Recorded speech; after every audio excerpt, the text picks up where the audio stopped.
My mother-in-law convinced my husband to divorce me and marry my own sister, claiming she was stronger and better.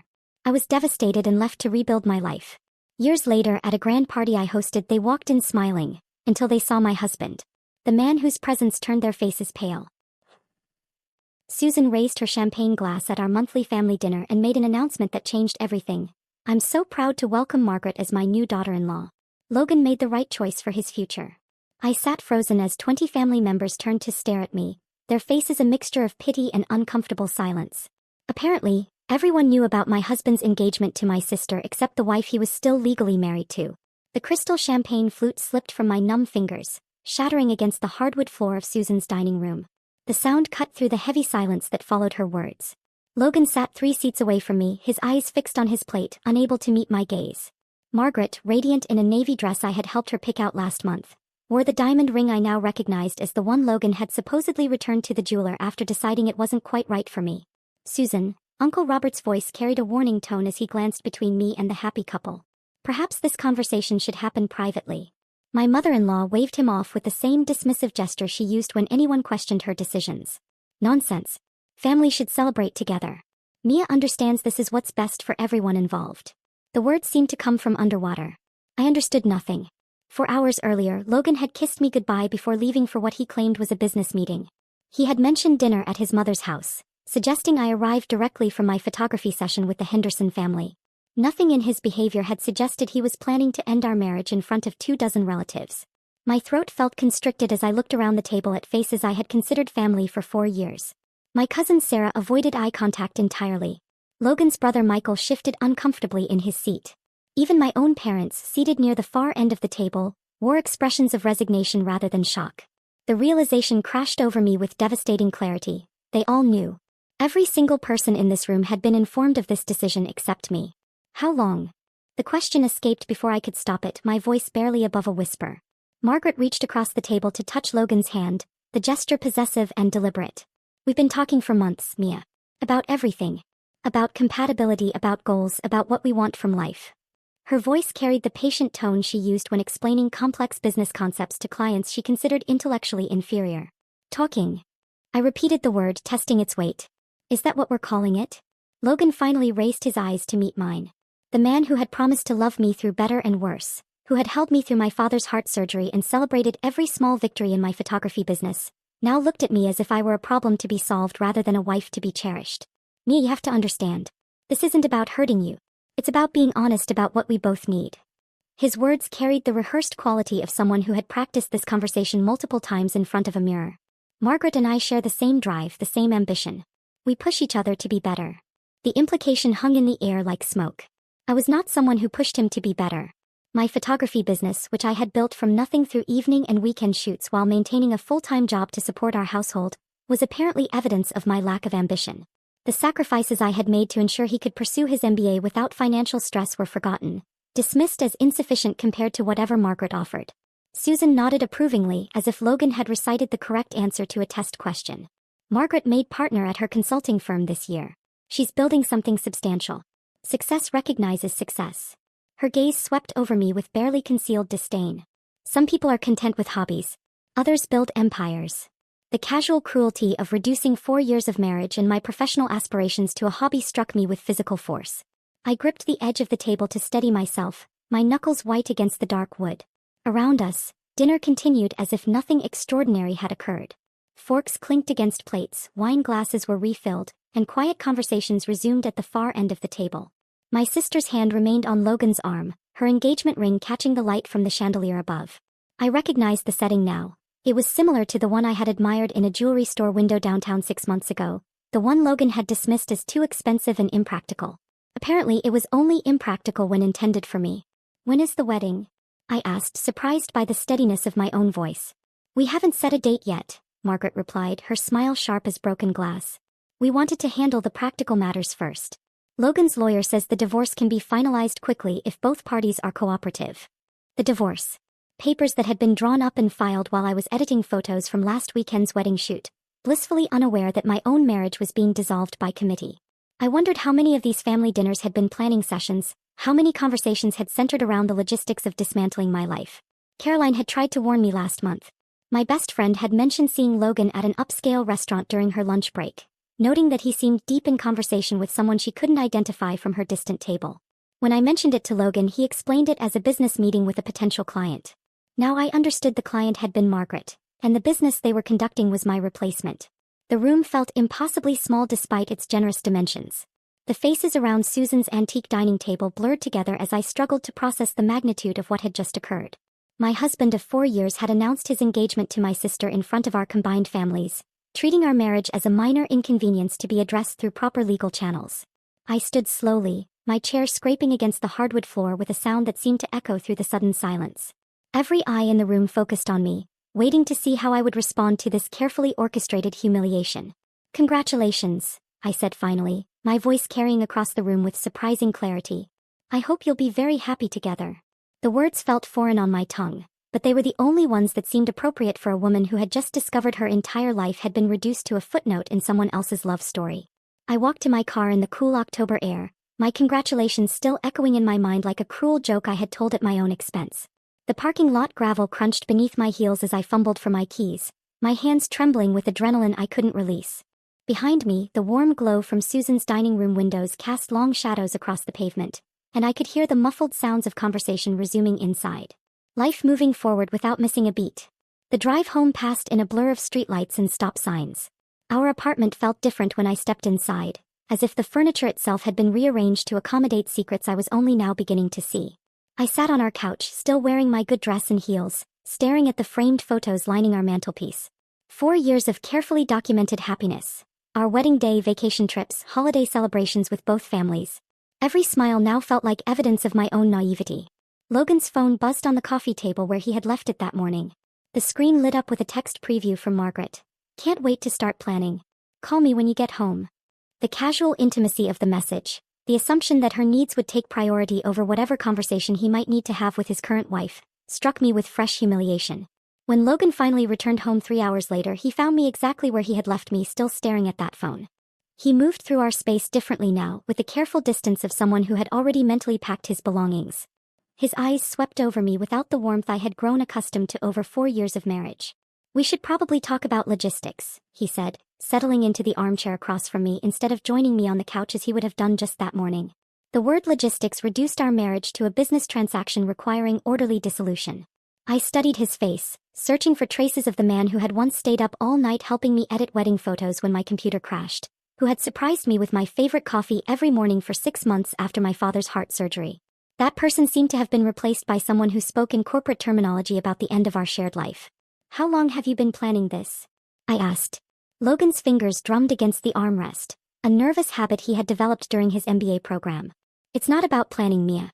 It's about recognizing what isn't working and having the courage to address it honestly." The response sounded rehearsed, polished smooth by repetition. I wondered how many times he had practiced that answer, perhaps with Margaret coaching him on the most diplomatic phrasing. The thought of them sitting together, strategizing the gentlest way to destroy my world, made my stomach clench. Over the following days, I began noticing patterns that had been invisible to me before. Logan's phone, once carelessly left around our apartment, now remained constantly within his reach. He carried it to the bathroom, kept it beside his plate during dinner, took it with him when he went to check the mail. The device had become an extension of himself, a lifeline to conversations I wasn't permitted to join. Margaret's calls increased in frequency, arriving at precise moments when Logan was home from work. She would phone during dinner, interrupting our increasingly strained conversations with updates about her day, her latest client success, her thoughts on current events. Logan would answer immediately, his voice warming in ways that made me feel like an intruder in my own living room. "She's just excited about the partnership opportunity with Morrison Industries," he explained after one particularly long call that had stretched through our entire meal. "You know how Margaret gets when she's working on something big." I did know how Margaret got. My sister had always possessed an intensity that attracted attention and commanded respect in professional settings. What I was beginning to understand was how that intensity had been redirected toward claiming my husband with the same methodical approach she applied to landing major accounts. Susan's visits to our apartment became more frequent as well, though her stated reasons varied from week to week. She needed to borrow a serving dish for her book club meeting. She wanted to drop off magazines she thought Logan might enjoy. She had extra produce from her grocery shopping that would spoil if she didn't share it. Each visit included subtle observations about our domestic arrangements that left me feeling scrutinized and found wanting. You really should encourage Logan to join that executive leadership program at the university, Susan mentioned during one such visit, running her finger along our bookshelf and pausing at the photography journals mixed among Logan's business texts. Margaret thinks it could open doors for him professionally. She has connections there, you know. The suggestion was presented as concern for Logan's career advancement, but I heard the underlying message clearly. Margaret had insights and opportunities to offer that I lacked. My role as a supportive spouse was being systematically redefined as an obstacle to his potential success. Margaret's presence in our social circle expanded as well. She began appearing at events where Logan and I had planned to spend time together, armed with legitimate reasons for her attendance that made objecting seem petty and unreasonable. When we attended his colleague's birthday party, Margaret arrived as the guest of someone she had recently started dating, though she spent most of the evening in animated conversation with Logan about industry trends I couldn't contribute to meaningfully. I watched from across the room as she leaned close to him, her hand resting briefly on his arm as she made some point that caused him to laugh with genuine delight. The sound was one I hadn't heard from him in months, and its absence from our own interactions became suddenly, painfully obvious.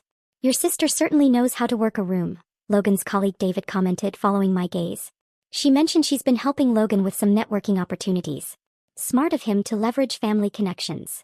The casual reference to their professional collaboration was news to me. When I asked Logan about it later that evening, he dismissed my concerns with the same reasonable tone that was becoming his default response to my questions. Margaret introduced me to a few people at her firm who might be useful contacts. "It's not a secret, Mia. I assumed you understood that maintaining professional relationships requires ongoing effort." His explanation made my discomfort seem irrational, the paranoid jealousy of a wife who didn't appreciate her husband's ambition. The logic was sound enough that I began questioning my own reactions, wondering if my unease reflected personal insecurity rather than legitimate concerns about appropriate boundaries. Our evening routines changed gradually but persistently.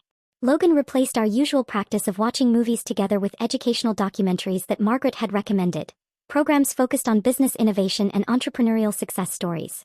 When I suggested alternating between his selections and films I might enjoy, he responded with frustration that caught me off guard. "I'm trying to expand my knowledge base, Mia. I thought you'd want to support that growth instead of pulling me back toward mindless entertainment." The accusation that I was holding him back from intellectual development stung more than his obvious preference for spending our leisure time consuming content chosen by my sister. His words carried implications about my own interests and intelligence that felt designed to create distance between us. I began staying later at the photography studio downtown, editing client sessions and organizing equipment that didn't really need organizing. The space felt safer than our apartment, where Logan's increasing detachment made me feel like a guest who had overstayed her welcome. When I finally returned home each evening, I often found him on the phone with Margaret, their voices carrying the easy intimacy of people who understood each other completely. The conversations always ended when I walked into the room, followed by Logan's explanation that they had been discussing some aspect of her consulting work that wouldn't interest me. The presumption that I lacked the capacity to engage with Margaret's professional challenges created another small wound in my already damaged confidence. Caroline noticed the changes before I was ready to acknowledge them openly. During our weekly coffee meetups, she observed that I seemed distracted, that my usual enthusiasm for upcoming photography projects had been replaced by a distracted restlessness she hadn't seen before. "Is everything okay at home?" she asked one Thursday afternoon, studying my face with the direct concern of someone who had known me since college. "You've seemed different lately." I deflected her questions with vague reassurances about work stress and seasonal changes, but Caroline's worried expression suggested she wasn't convinced by my explanations. Her intuition about relationship dynamics had always been sharper than mine, and I suspected she was seeing warning signs that I was still trying to rationalize away. The silence stretched between Caroline and me until my phone buzzed with a text from the Henderson family, canceling their afternoon portrait session due to their daughter's sudden fever. I stared at the message, feeling an unexpected wave of relief at having my evening unexpectedly freed up. Logan had mentioned working late again, which had become his default schedule over the past month, but maybe I could surprise him with dinner from Romano's, the Italian place where we had celebrated every anniversary. "I should probably head home," I told Caroline, gathering my purse and leaving money on the table for my untouched latte. "Maybe Logan and I can actually have a conversation tonight without his phone interrupting every 5 minutes. Caroline's expression remained concerned as she watched me stand. "Just remember what I said, okay? Trust your instincts. You know him better than anyone else does." The drive to Romano's took longer than expected due to construction on 5th Street, but the familiar smell of garlic and oregano when I stepped inside made the wait worthwhile. I ordered Logan's favorite chicken parmigiana and my usual shrimp scampi, along with the tiramisu we had shared on our first date. The teenage cashier smiled as she handed me the warm containers, and I felt something approaching optimism for the first time in weeks. Our apartment building's elevator was out of service again, so I climbed 4 flights of stairs with the takeout bags, already planning how I would set the dining room table with our good china and the candles we hadn't used since last Christmas. Perhaps a romantic dinner at home was exactly what we needed to remember why we had fallen in love in the first place. I fumbled for my keys at our door, balancing the food containers carefully, when I noticed something that made me pause. Logan's dress shirt lay crumpled on the hallway floor just inside the entrance, as if it had been discarded in haste. My key turned in the lock with unusual loudness, though the apartment seemed quiet beyond the soft jazz music playing from our bedroom stereo. The takeout bags slipped from my fingers and crashed to the floor as I took in the scene before me. A trail of clothing led from the living room toward our bedroom like breadcrumbs, marking a path I desperately didn't want to follow. Logan's navy tie draped across the arm of our couch. A woman's designer blouse I recognized as one Margaret had worn to Susan's birthday dinner, now lying abandoned beside our coffee table. My hands trembled as I stepped over the scattered containers of now ruined dinner, the smell of spilled marinara sauce mixing with the vanilla candle scent that had always made our home feel welcoming. Each piece of discarded clothing told part of a story I wasn't ready to accept, evidence of an intimacy that had been carved out of my marriage without my knowledge. The bedroom door stood partially ajar, and through the gap I could see movement on our bed, hear the soft murmur of voices I recognized with devastating clarity. My legs felt unsteady as I approached, my heart hammering so loudly I wondered if they could hear it over their whispered conversation. I pushed the door open. Logan and Margaret lay tangled in our wedding quilt, the one my grandmother had hand-stitched as a marriage gift, their bodies intertwined with the casual intimacy of lovers who had done this many times before. They were so absorbed in each other that my presence went unnoticed for several seconds, long enough for me to absorb every detail of their betrayal. Margaret's auburn hair spilled across Logan's chest exactly as I had imagined during all those late-night phone calls. His hands moved over her skin with a tenderness I hadn't experienced from him in months, and the expression on his face held a contentment that made my stomach turn. This wasn't the frantic passion of a single mistake. This was the comfortable intimacy of an established relationship. The takeout containers hit the hardwood floor with a crash that finally shattered their private moment. Logan's eyes flew open, meeting mine across the room with a startled panic that quickly shifted to something resembling resignation. Margaret sat up slowly, making no attempt to cover herself, her expression more irritated than ashamed at the interruption. "Don't," I said, my voice sounding foreign and hollow as Logan scrambled for the sheet. "Don't insult me by pretending this is something other than what it obviously is."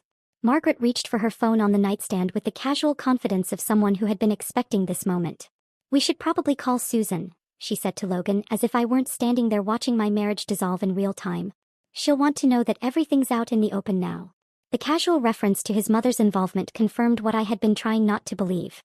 This wasn't a spontaneous affair. It was a coordinated campaign orchestrated by the people I had trusted most. Logan's face flushed with something that might have been guilt or simply embarrassment at being caught. "How long?" I asked, though part of me didn't want to know the answer. 3 months, Logan admitted, unable to meet my eyes. "Officially. But we've been talking about this possibility much longer than that." Margaret swung her legs over the side of the bed, reaching for her clothes with efficient movements. "Since before Christmas, really. We both knew this marriage wasn't working, Mia. You must have sensed it too." The assertion that I must have known, that I was somehow complicit in my own betrayal, struck me with fresh cruelty. I thought about all the evenings I had waited for Logan to come home, all the dinners I had prepared that grew cold while he worked late, all the times I had convinced myself that his distance was temporary stress rather than permanent disinterest. "You were in our home," I said, focusing on Margaret as she pulled on the blouse that had been scattered in our living room. "In our bed. Using our dishes, sitting at our table, pretending to care about my life while you were planning to destroy it." Margaret's reflection met mine in our dresser mirror as she fixed her hair. "I wasn't pretending anything. I do care about you, which is why I think this is ultimately better for everyone involved. Logan needs someone who understands his ambitions. You need someone who appreciates your artistic temperament." The rehearsed quality of her words made it clear that this conversation had been planned as carefully as everything else.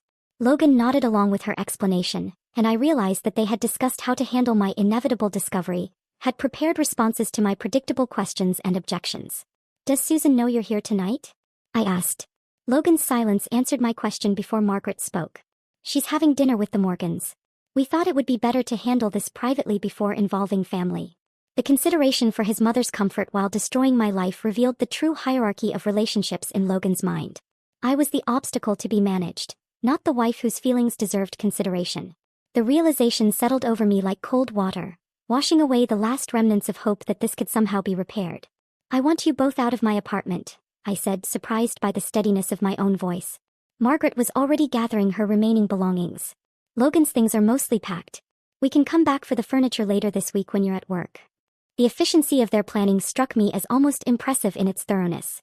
They had anticipated my reactions, prepared for my logistics, and arranged their transition with the same methodical approach Margaret applied to her consulting projects. I was simply another problem to be solved, another account to be closed out with minimal disruption to their future plans. Logan pulled on his clothes with hurried movements, avoiding eye contact as he gathered his wallet and keys. Mia, I want you to know that this isn't about you not being enough. It's about compatibility, about building something with someone who shares the same vision for the future. His words were meant to be kind, but they felt like salt in an open wound. The implication that our 4 years together had been a mismatch rather than a betrayal somehow made the rejection more complete. I wasn't being replaced by someone better. I was being discarded as fundamentally unsuitable for the life he wanted to build. The next morning I drove to Susan's house before I could lose my nerve. The pristine colonial sat on its manicured lawn like a monument to respectability, its white picket fence and flower boxes projecting the same carefully maintained perfection that had always made me feel inadequate in comparison. Susan answered the door in her gardening clothes, her silver hair pulled back in a neat ponytail, her hands stained with potting soil. The sight of her looking so ordinary, so maternal, while having orchestrated the destruction of my marriage felt surreal. Mia, sweetheart, what a lovely surprise. Her smile was warm and genuine, as if she had no idea why I might be standing on her doorstep at 8 in the morning.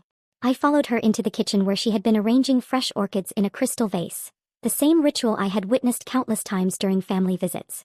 The normalcy of the scene, the morning sunlight streaming through her window, the smell of coffee brewing, the classical music playing softly from her radio, made what I had to say feel even more devastating. I know about Logan and Margaret, I said without preamble.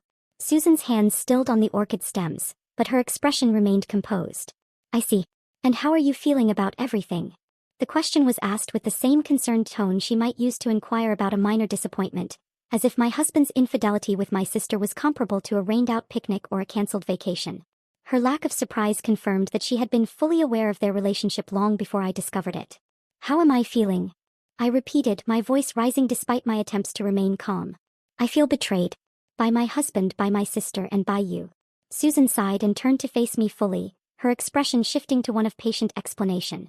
Darling, I understand you're upset, but you must see that this outcome was inevitable.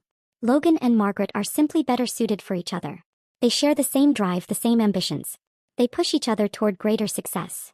Her words echoed exactly what Margaret had said the night before, and I realized that even this conversation had been anticipated and prepared for. Susan had her talking points ready, her justifications polished smooth by repetition. Margaret deserves a partner who can match her professionally, Susan continued, snipping the orchid stems with precise movements. She's built something remarkable with her consulting firm.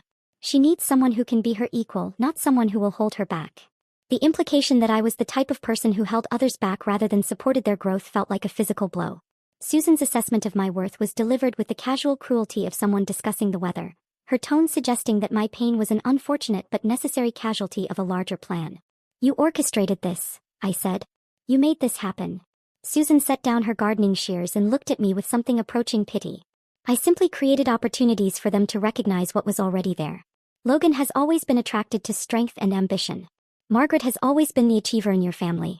I merely helped them see that they could build something extraordinary together. She reached out and touched my cheek with fingers that smelled like potting soil and expensive hand cream. You'll find someone who appreciates your artistic temperament, sweetheart. Someone who values gentleness over ambition. Logan was never the right match for your creative soul. Her words hung in the air between us like a final verdict. I stepped back from Susan's touch, her fingers leaving invisible traces on my cheek that burned with condescension. The kitchen around us maintained its perfect order.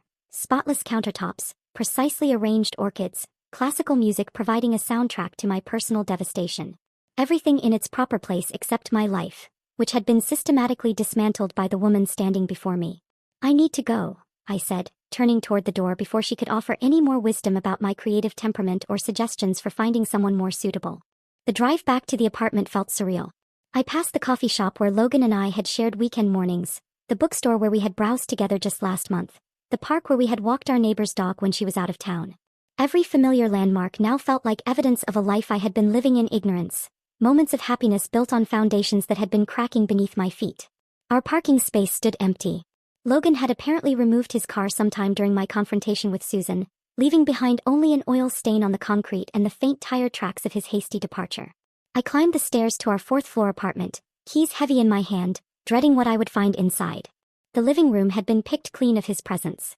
His leather recliner was gone, along with the expensive sound system he had saved months to purchase.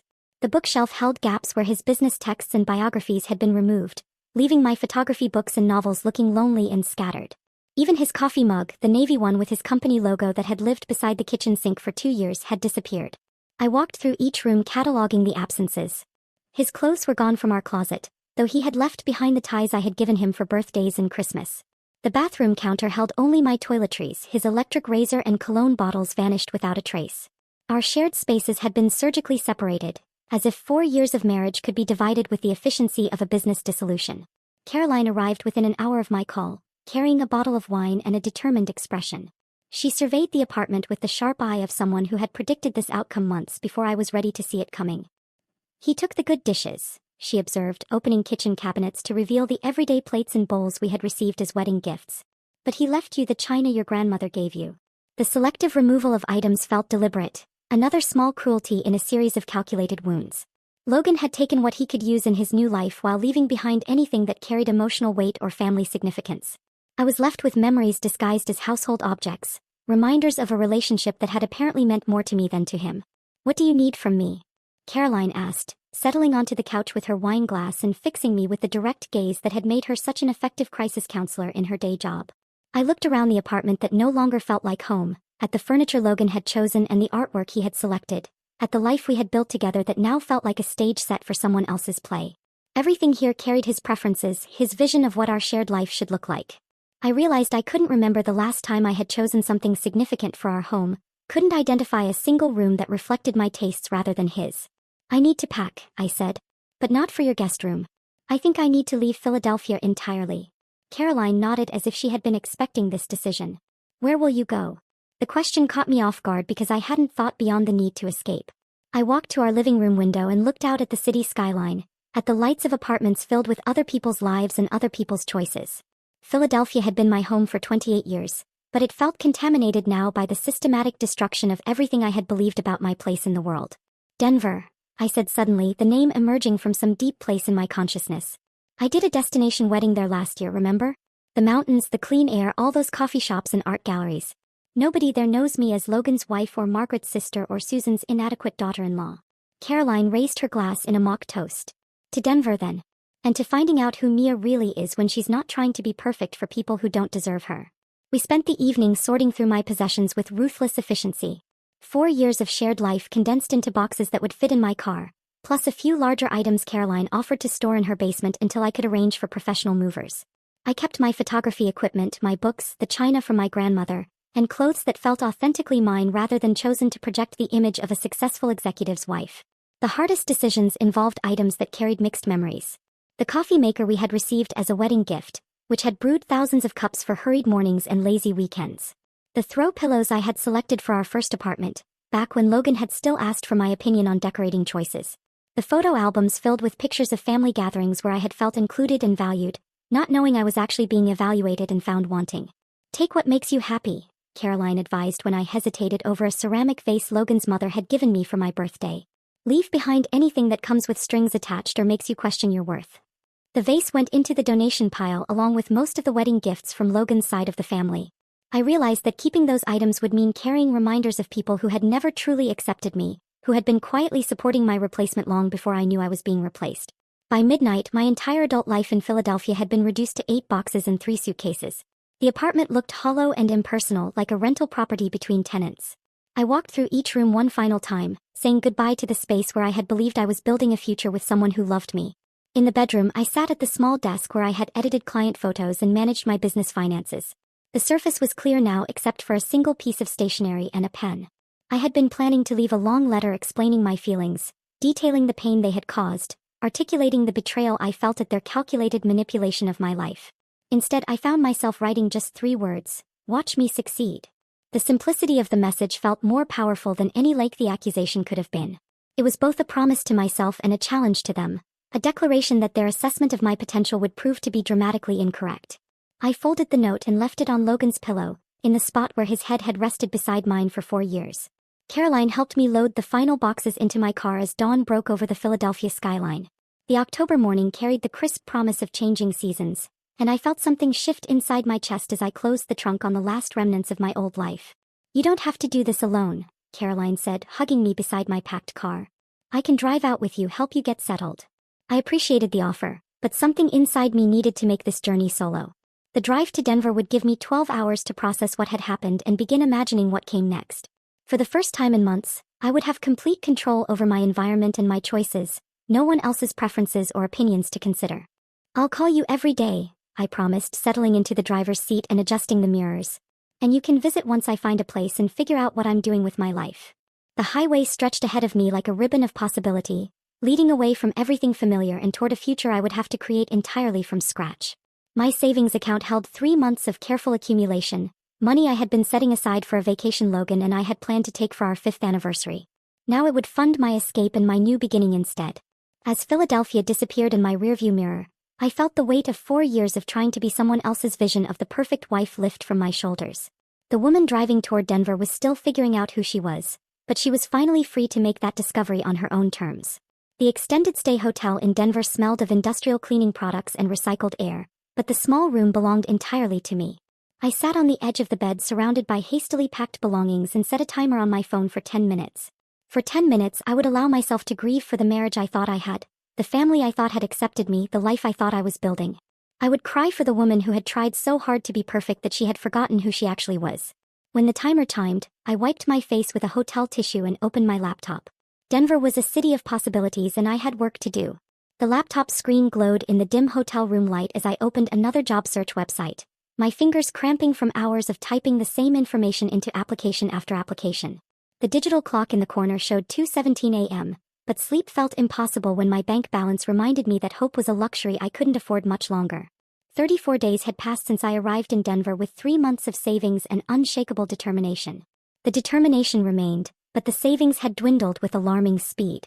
Hotel costs, meals, gas for driving to interviews across the sprawling city, every expense chipped away at my financial cushion until I was calculating whether I could afford coffee with lunch or if water would have to suffice. The rejections had taken various forms.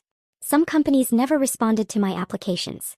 Others sent form letters thanking me for my interest while explaining they had chosen candidates whose qualifications better matched their needs.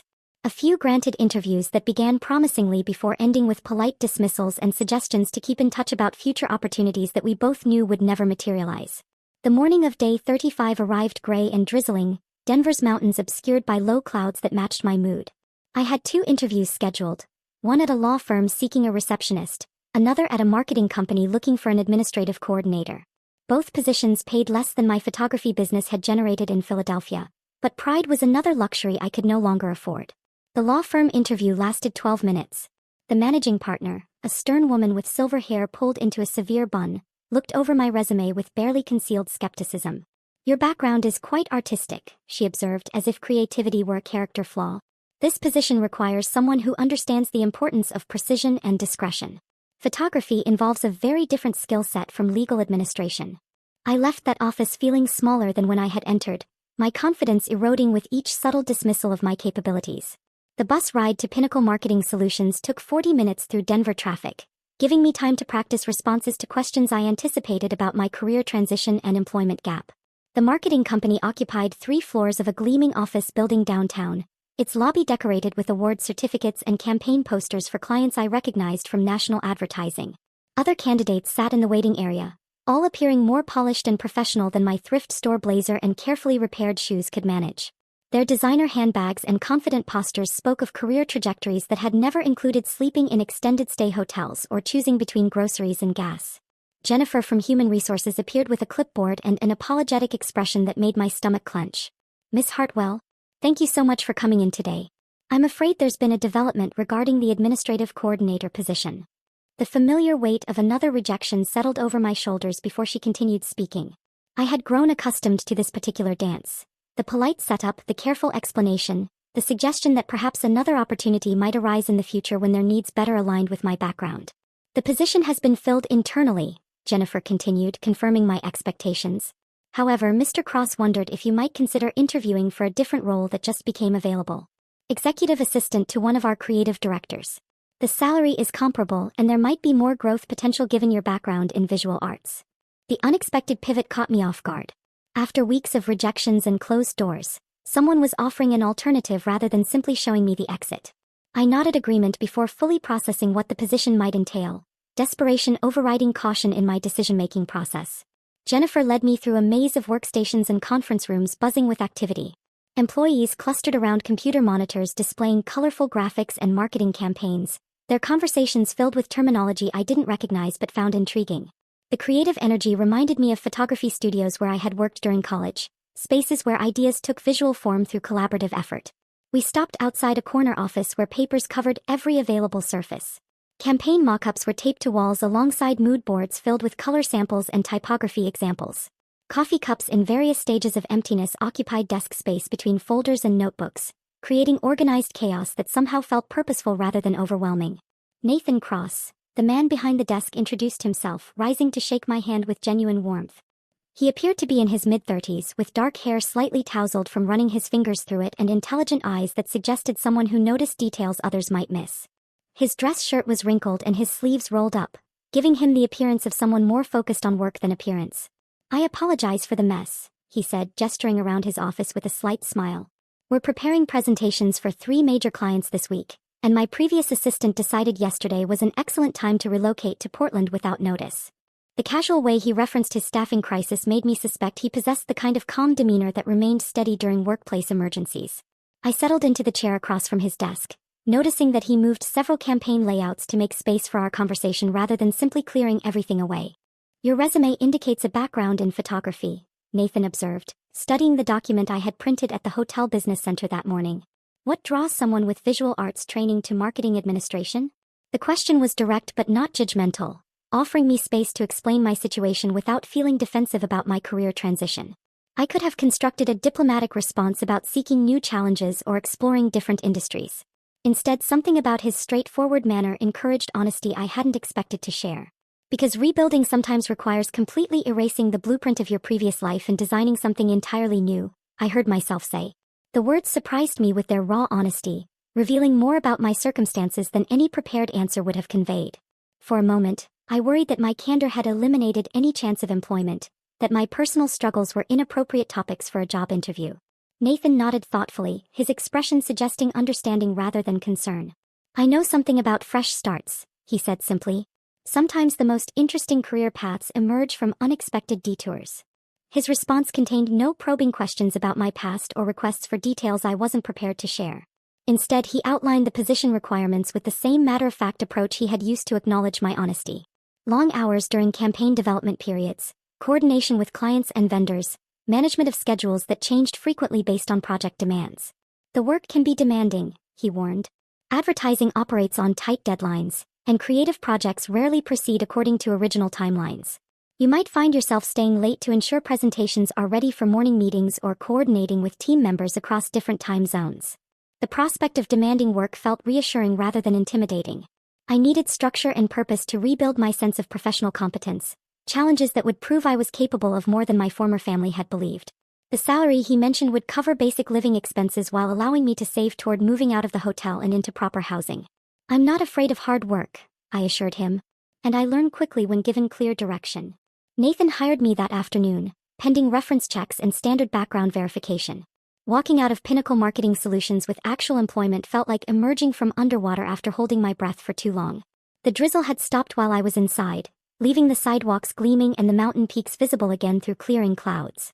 My first weeks at the company tested every assumption I had held about my own capabilities. Nathan maintained 12-hour days as standard practice, arriving before 7 in the morning and rarely leaving before 8 at night. Client needs drove scheduling decisions, creating days that required complete flexibility and adaptation to changing priorities. I found myself coordinating conference calls with East Coast clients while simultaneously preparing presentation materials for West Coast meetings scheduled later that day. The pace demanded efficiency I hadn't known I possessed, forcing me to develop systems for managing multiple projects without losing track of important details or deadlines. "Why are you still here?" Nathan asked one evening around 9 o'clock, looking up from his computer to find me reorganizing client files according to industry categories rather than alphabetical order. His tone carried curiosity rather than criticism, as if my presence after regular hours was noteworthy but not problematic. The question made me examine my own motivations for staying late when he hadn't explicitly requested overtime work. Because excellence requires completion, not convenience, I responded, surprising myself with the conviction in my voice. The answer revealed something about my approach to work that I hadn't fully recognized before. In Philadelphia, I had often settled for adequate results when excellent ones required additional effort that might interfere with Logan's preferences or family obligations. Here, with no one else's schedule to accommodate, I discovered satisfaction in pushing projects beyond minimum requirements toward something approaching perfection.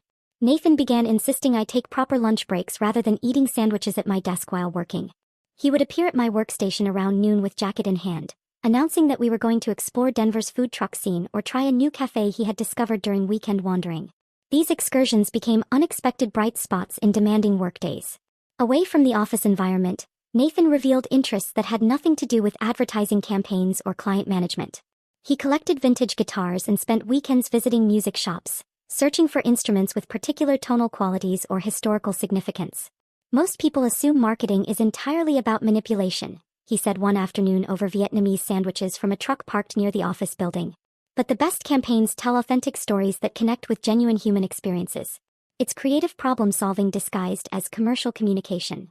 His perspective on advertising as storytelling resonated with my photographic training, where capturing meaningful moments required understanding the emotional truth behind surface appearances. I found myself sharing tentative observations about visual composition and color psychology, ideas that emerged from years of thinking about how images communicate meaning. Nathan listened to these contributions with genuine interest, sometimes incorporating my suggestions into campaign development discussions. The experience of having my creative insights valued and implemented began healing wounds I hadn't realized were still bleeding from Susan's dismissal of my artistic capabilities. You should consider taking some evening classes in graphic design, Nathan suggested during one of these lunch conversations. Your eye for visual storytelling could translate well into campaign development if you're interested in expanding beyond administrative responsibilities.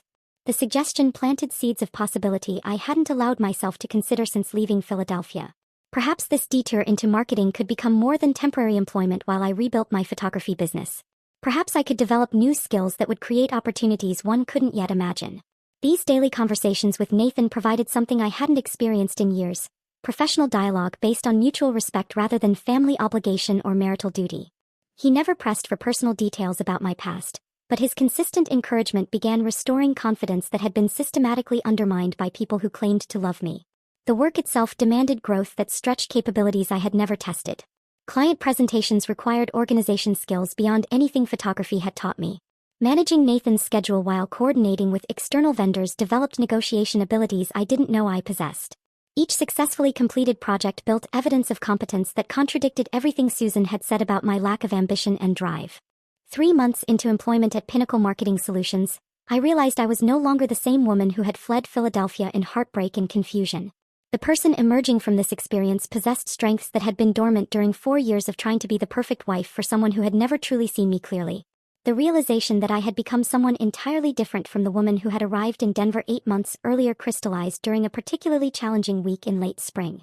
3 major clients had requested campaign revisions on the same day. Nathan was juggling a family emergency involving his brother's divorce, and I found myself managing both the creative team's concerns and client expectations without breaking stride. How did you know to restructure the Morrison Industries presentation that way? Nathan asked after I had successfully navigated a tense conference call where the client had demanded significant changes to their brand messaging strategy. That pivot to focus on their sustainability initiatives instead of cost savings was exactly what they needed to hear. I looked up from the notes I had been organizing, suddenly aware that I had made strategic decisions about campaign direction without conscious deliberation. The insights had emerged naturally from months of absorbing information about client psychology, market positioning, and authentic storytelling. What had begun as administrative support had evolved into something approaching creative partnership. I think I'm starting to understand how this business actually works, I said, feeling surprised by my own competence. That evening, Nathan suggested dinner at Bistro Vendôme, an upscale French restaurant downtown that we had walked past numerous times but never entered.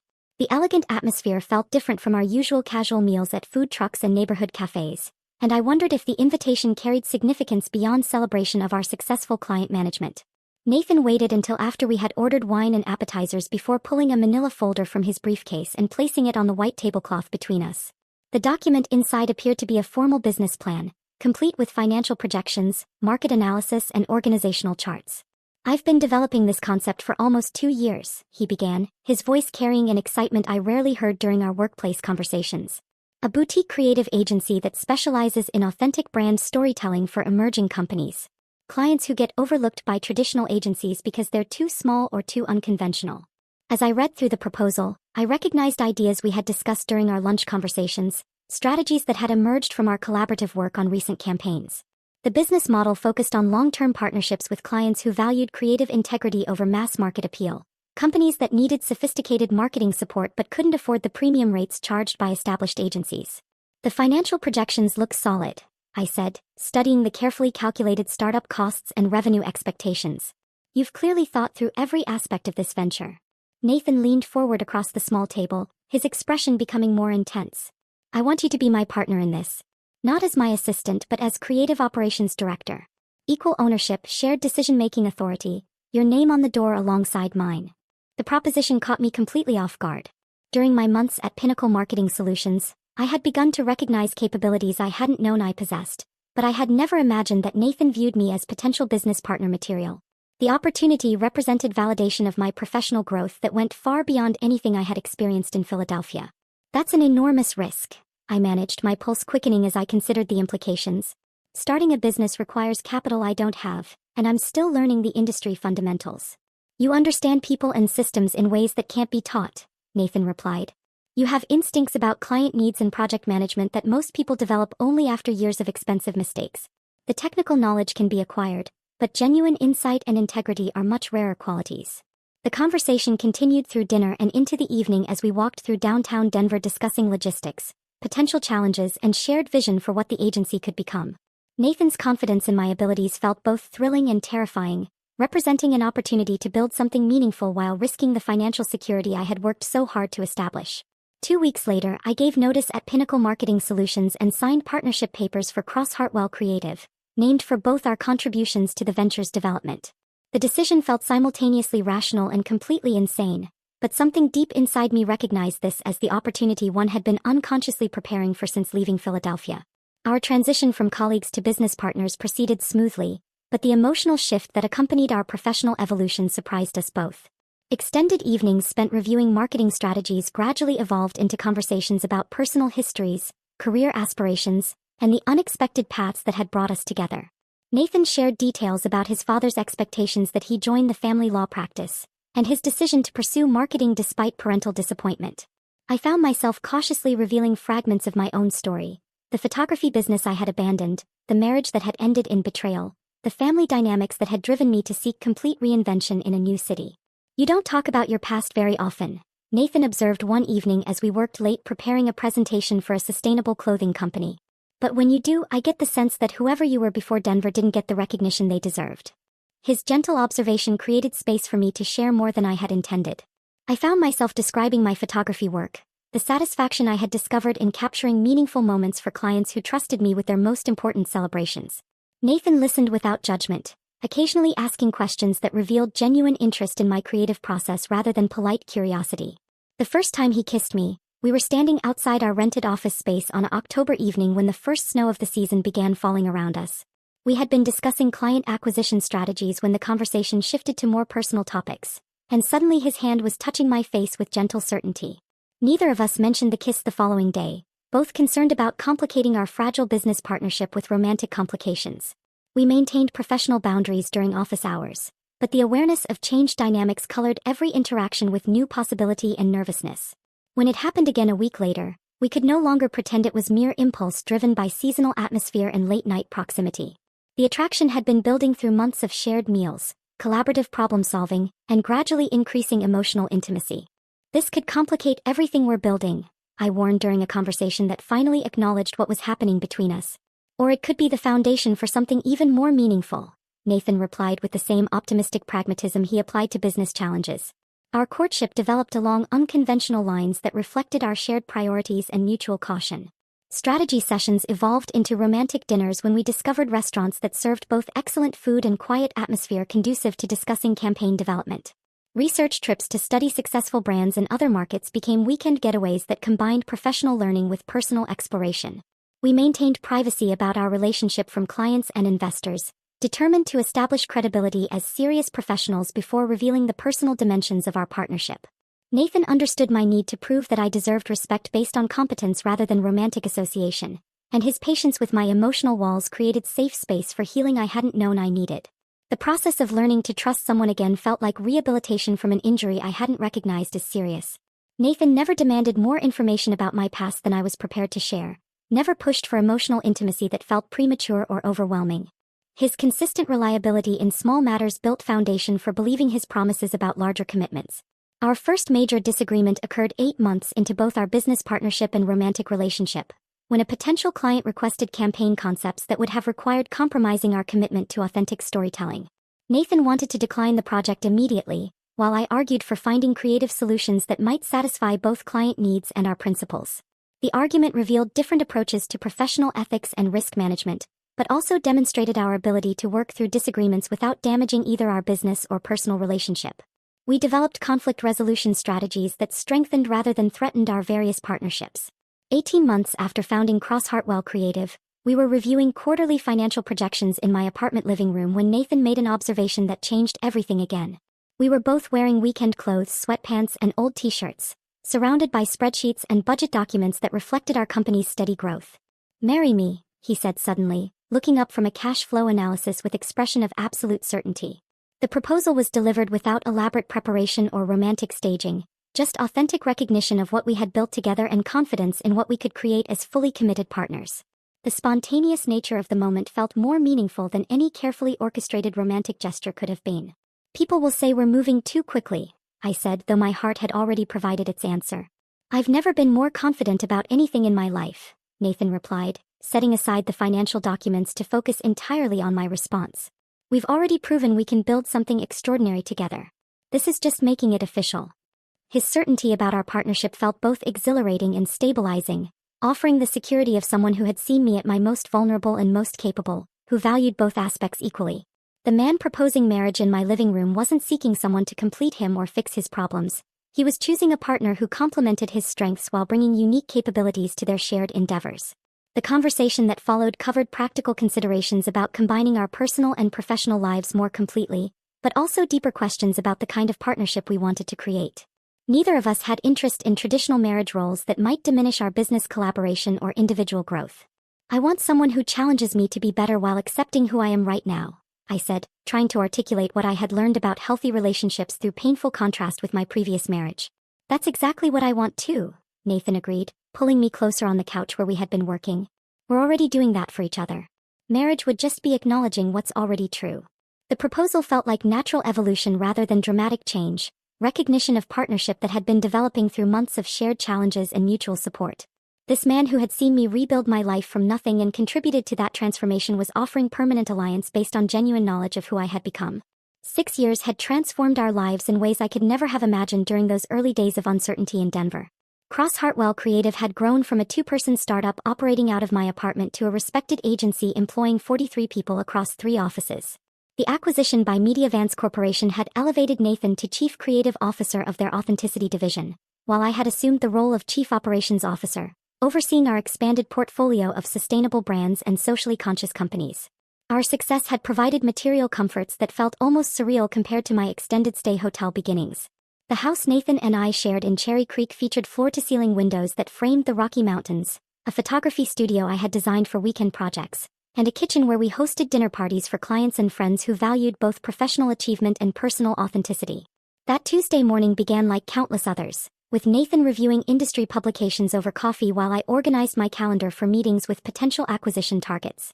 Mediavance had tasked us with identifying innovative agencies that aligned with our commitment to meaningful brand storytelling, companies that could strengthen our expanding network of creative partnerships.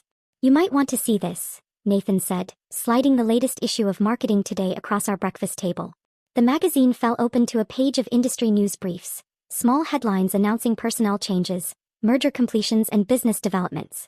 My eyes caught on a modest item near the bottom of the page.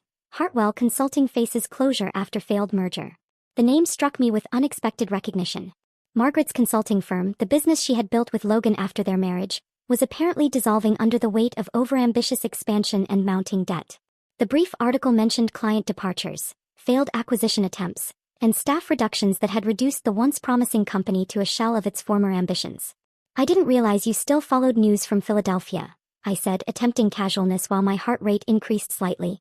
Nathan set down his coffee and studied my expression with the careful attention he applied to reading client reactions during presentations. "I don't typically monitor East Coast business news, but Meridian Consulting Group appeared on our potential acquisition list yesterday, and the research team flagged some interesting connections." He pulled out his tablet and opened a document that contained detailed information about Meridian's client portfolio, financial performance, and organizational structure. The company specialized in helping mid-sized businesses develop strategic expansion plans, exactly the type of practical consulting work that Margaret had always claimed represented serious professional contribution compared to my artistic pursuits. "Your former husband works there now," Nathan continued, his voice maintaining the neutral tone he used when discussing potentially sensitive business matters. "Logan Hartwell, Business Development Coordinator. The legal department contracts with Hartwell Consulting for regulatory compliance work." The irony of their current circumstances compared to my present situation felt almost cinematically perfect. The superior match that Susan had orchestrated, the ambitious power couple that had justified destroying my marriage, now struggled with business failure and reduced professional status while I sat in my beautiful kitchen beside a genuinely successful husband who had never questioned my worth or potential. "Will this connection affect your acquisition strategy?" I asked, maintaining the same professional tone Nathan had established. Nathan reached across the table to take my hand, his gesture conveying both business pragmatism and personal consideration. "That depends entirely on your comfort level. Meridian's creative portfolio would complement our expansion objectives perfectly, but I'll withdraw from consideration immediately if their involvement causes you any distress." His willingness to sacrifice a strategically sound business decision for my emotional well-being exemplified the fundamental difference between my current partnership and my previous marriage. Logan had never demonstrated such consideration for my feelings, had never prioritized my comfort over his own advancement opportunities. "Don't be ridiculous," I replied, squeezing his hand before releasing it. "This is purely business. Personal history shouldn't influence professional decisions." The statement was accurate but incomplete. While I genuinely believed that business considerations should drive acquisition choices, I also recognized an opportunity for personal satisfaction that had nothing to do with revenge and everything to do with demonstration. They had dismissed my potential and discarded my value. Now they would witness my achievement on my terms in my space as my guests. 3 weeks later, Mediavance completed the acquisition of Meridian Consulting Group. The integration process would require several months of careful coordination to ensure smooth transition for existing clients and staff members, including Logan, who would remain in his business development role under our corporate umbrella. "We should host a celebration gala," Nathan suggested one evening as we reviewed quarterly performance reports in his home office.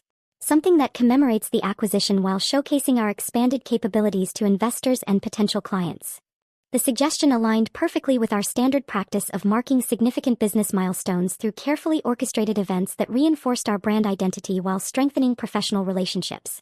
Our previous galas had been held at venues like the Denver Art Museum, spaces that reflected our commitment to creativity and authentic expression. The Contemporary Art Museum would work well, I agreed, already visualizing how we might arrange the space to accommodate both formal presentations and networking opportunities.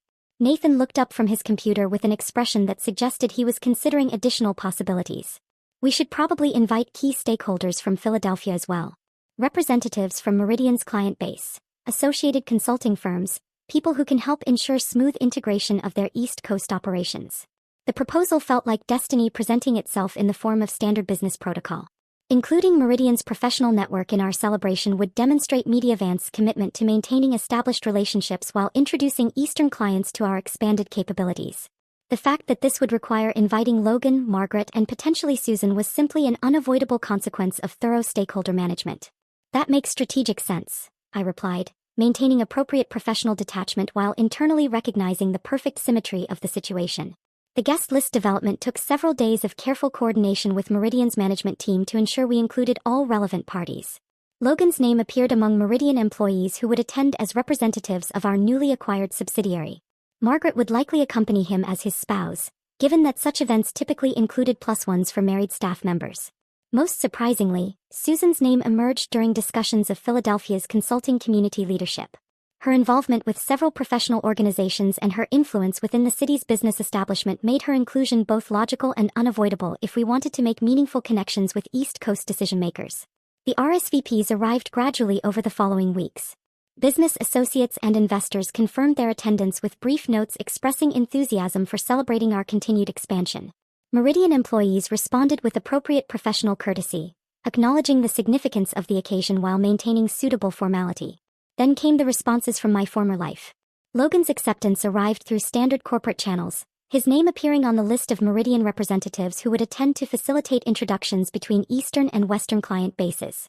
Margaret's inclusion was noted as well, her RSVP indicating she would accompany him as his spouse and provide additional consulting industry perspectives. Susan's response surprised me with its personal warmth.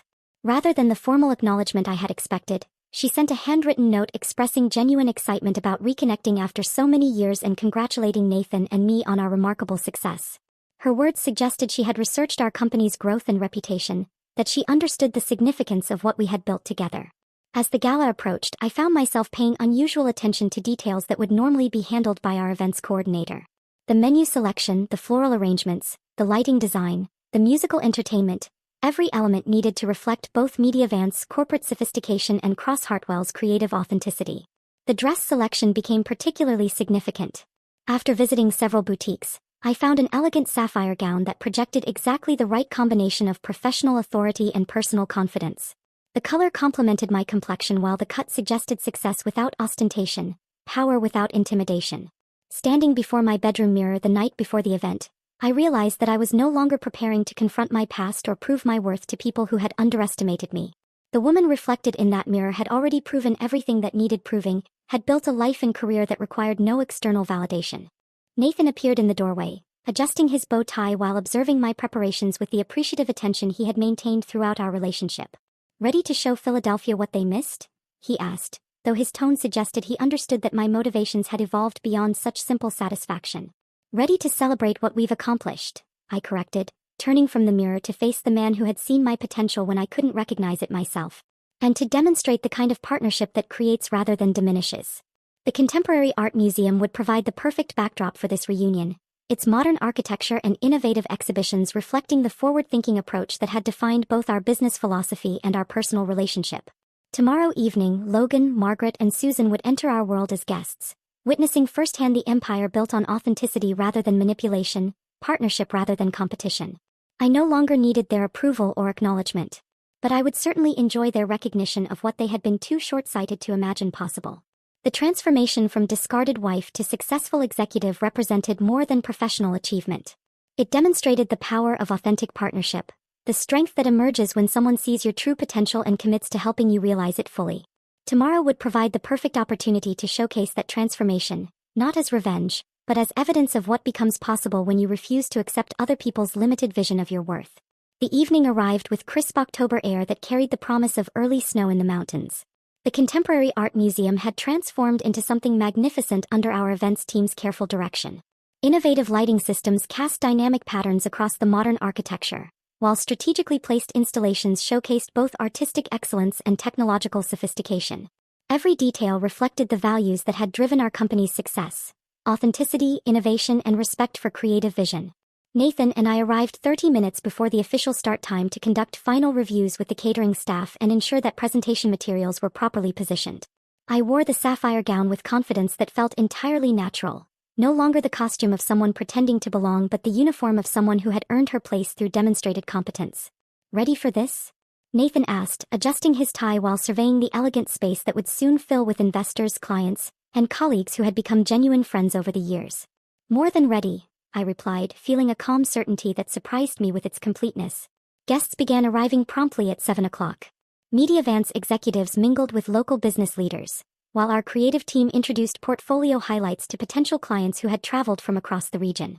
The conversations buzzed with the energy of people who genuinely enjoyed both their work and each other's company, creating an atmosphere of celebration rather than obligation.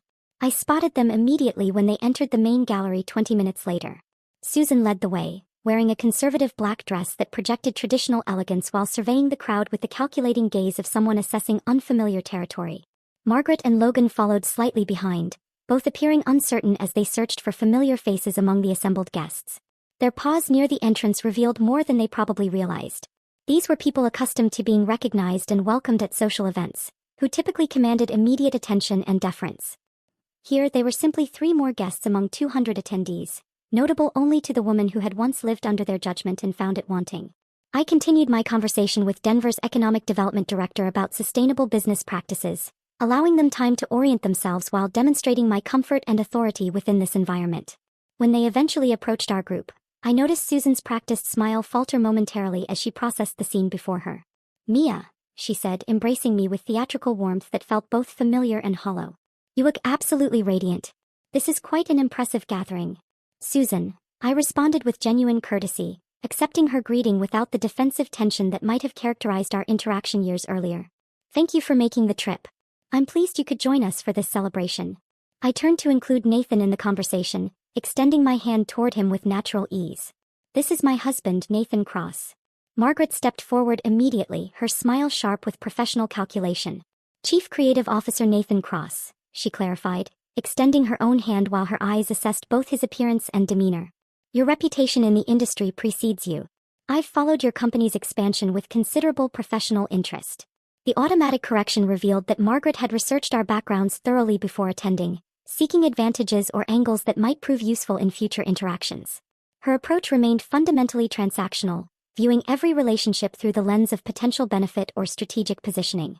Nathan's response perfectly captured the essential difference between his partnership with me and the dynamic I had experienced in my previous marriage. "With respect, Mrs. Hartwell, our success represents a genuine partnership from the very beginning. Mia's operational brilliance and strategic insight transformed my creative vision into sustainable business reality." The surprise in their eyes was subtle but unmistakable. They had expected to encounter a familiar narrative, the rescued victim who had found salvation through marriage to a successful man. Instead, they witnessed something that challenged their fundamental assumptions about my capabilities and worth. This was not a woman who had been saved, but someone who had contributed equally to building something remarkable.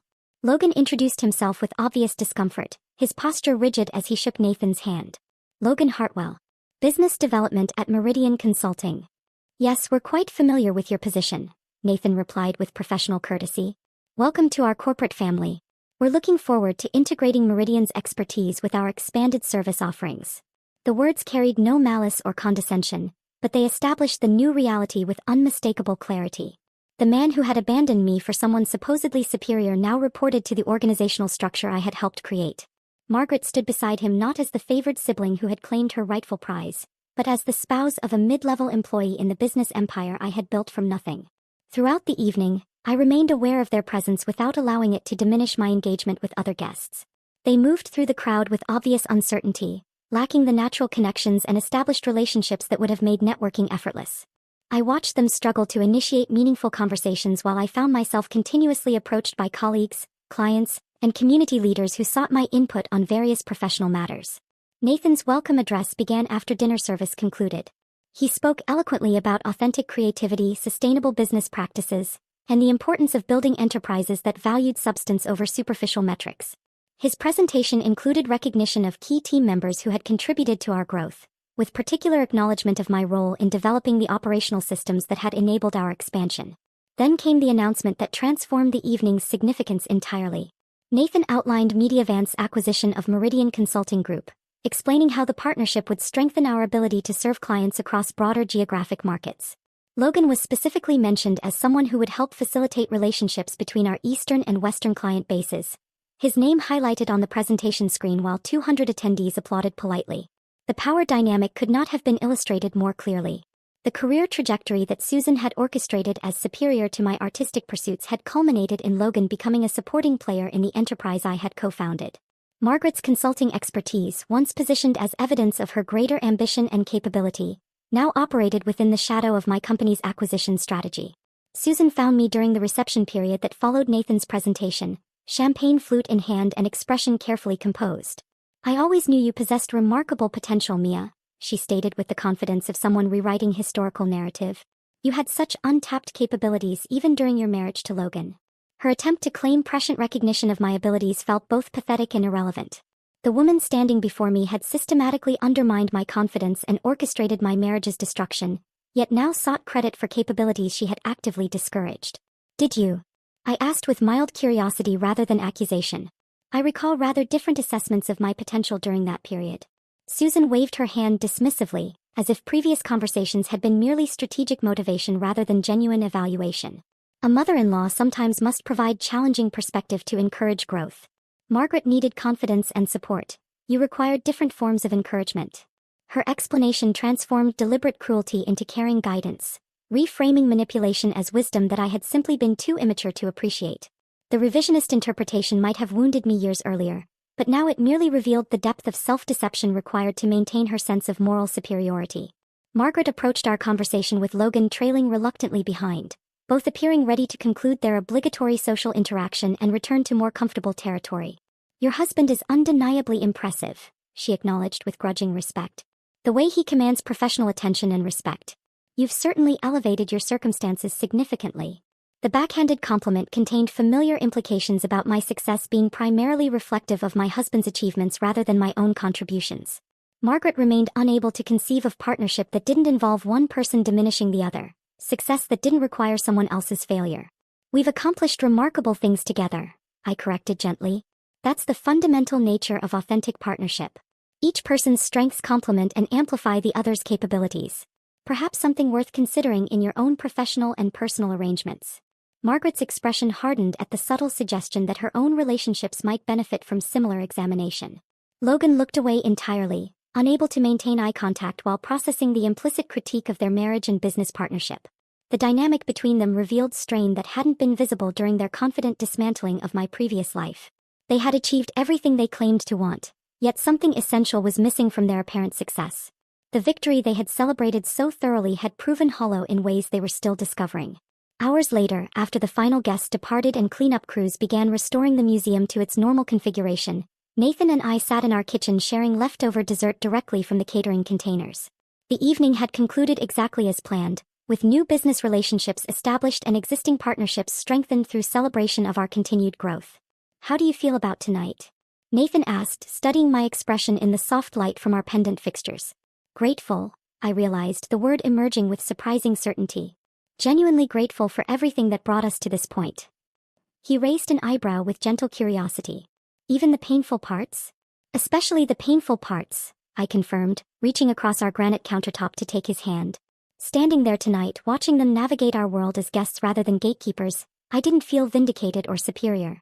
I felt thankful that their betrayal had launched me toward something infinitely better than what I could have built while living under their limited vision of my worth. Nathan smiled with understanding that had developed through years of witnessing my gradual healing from wounds I had initially tried to hide. "That might represent the most powerful form of resolution possible. Not making them pay for their cruelty, but recognizing that their actions inadvertently created the foundation for your authentic success." As we climbed the stairs toward our bedroom, both exhausted but deeply satisfied with the evening's outcomes, I experienced a profound sense of completion that had nothing to do with revenge or vindication. The woman who had fled Philadelphia in heartbreak and confusion had transformed into someone capable of building genuine partnership, professional success, and personal fulfillment that required no external validation. Susan, Margaret, and Logan had witnessed that transformation without truly understanding its significance. They remained trapped within the same limiting beliefs and competitive dynamics that had driven their manipulation of my previous life. Their inability to envision authentic collaboration or recognize real potential had become their own limitation rather than my obstacle. The most satisfying aspect of the entire evening was my realization that I no longer needed their acknowledgement, approval, or understanding. I had built something remarkable with someone who valued my contributions from the beginning, who had seen possibilities in me that I was still discovering about myself. Their assessment of my worth had proven dramatically incorrect, but that mattered far less than my own recognition of capabilities that had always existed, waiting for the right environment and partnership to flourish fully. If this story of transformation and triumph had you captivated from start to finish, hit that like button right now. My favorite part was when Mia introduced Nathan at the gala, watching Susan's practiced smile freeze as she realized this wasn't the broken woman she expected to find. What was your favorite moment from Mia's journey? Share it in the comments below. Don't miss more compelling stories of resilience and success. Subscribe and hit that notification bell so you never miss an upload.